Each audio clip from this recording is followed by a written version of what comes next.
Hi guys! Welcome to my channel. Please like and subscribe for more videos.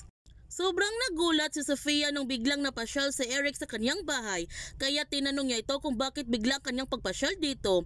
Ngunit nakita ni Eric ang likuran ni Gigi, kaya nagtanong siya kay Sofia kung sino ang nasa loob.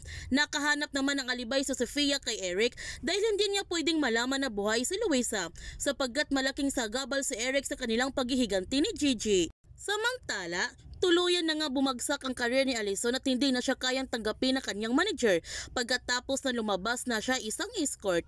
Nagalit si Alison at sinabihan niya kanyang manager na hindi siya magiging manager kung hindi dahil sa kanya. Dahil sa sobrang kalasingan ni Alison, bigla na lamang siya natumba at nabagok ang kanyang ulo sa lamesa. Buti na lamang dumating sina Jared, Blair at Jada at agad nilang isinugod sa ospital si Alison. Gayunpaman, kinausap ni Sofia ang doktor na kailangan niya kumbisihin si Gigi na tanggalin na ang life support ni Luisa upang hindi na ito mahihirapan. Hindi na kaya makakabangon ang career ni Alison?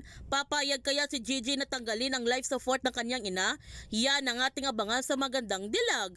Kung bago ka pa channel ko, don't forget to like, subscribe, and click notification bell para palagi kang updated sa mga videos upload ko. Thank you for watching and God bless to everyone!